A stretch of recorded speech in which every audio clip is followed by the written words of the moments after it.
O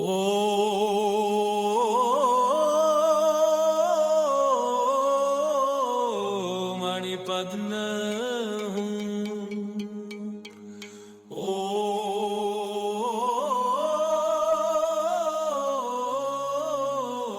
Manipadma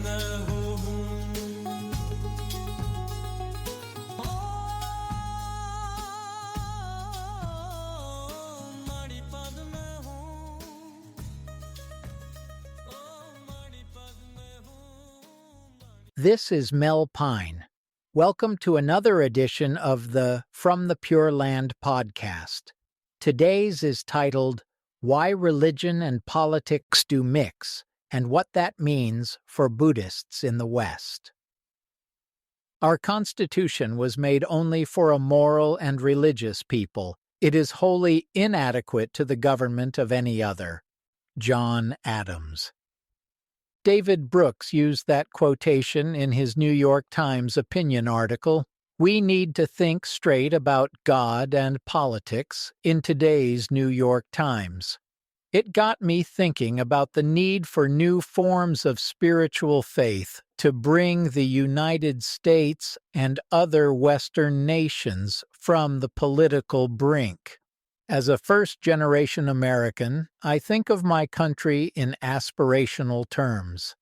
The people who wrote the Constitution aspired to create something new, a republic based on 18th century Enlightenment values.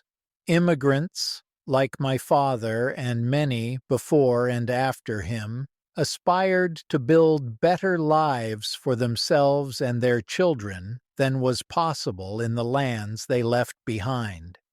Neither the nation nor its immigrants always succeeded, and we're acutely well aware of the ways in which the nation still hasn't achieved all of its goals, but the attitude, at least since the Civil War, has been one of returning to the core founding aspirations. That's what Abraham Lincoln's Gettysburg Address proclaimed, and why it has been remembered. For the first time since Lincoln's day, the aspirational values on which the nation was founded are being seriously threatened. As a Buddhist, my equanimity informs me that shit happens, but my relative bodhicitta, the desire to reduce suffering in worldly as well as spiritual ways, suggests that I should work to preserve what's good about my country. That's where religion and politics meet. I agree with David Brooks when he says, American public debate was healthier and the conversation more profound when religious leaders like Reinhold Niebuhr, Abraham Joshua Heschel, Martin Luther King Jr., and Fulton Sheen brought their faith to bear on public questions. Today, morality has been privatized and left up to the individual. The shared moral order is shredded, and many people, morally alone, have come to feel that their lives are meaningless.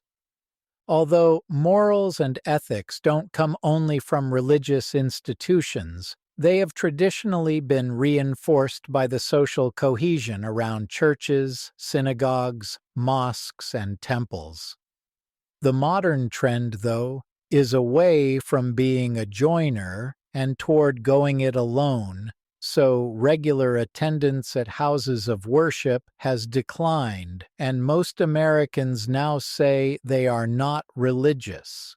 That's not the only cause of today's vicious political partisanship, but I think we need a shared spiritual understanding to return to the loose political cohesion of decades back.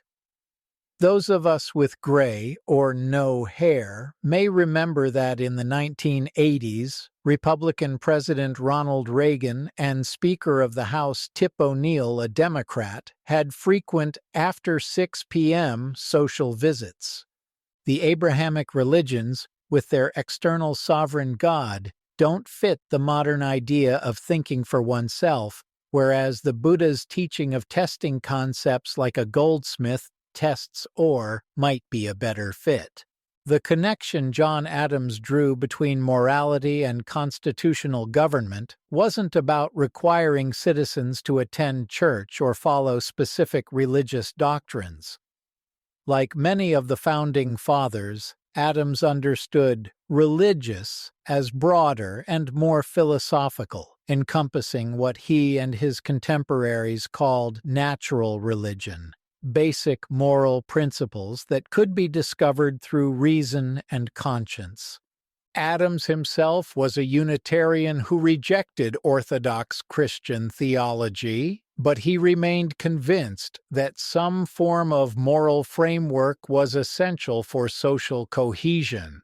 This reflected the broader Enlightenment project of trying to ground morality in something more universal than particular religious traditions. Although some of the 18th century European Enlightenment thinkers knew about Buddhism, their information came mostly from Jesuit missionary reports, travel accounts, and other second-hand sources.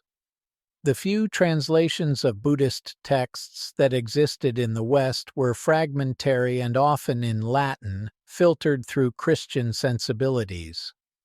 Even so, Voltaire viewed Buddhism favorably as a rational, non-dogmatic religion that contrasted with what he saw as Christian superstition, though his understanding was quite limited.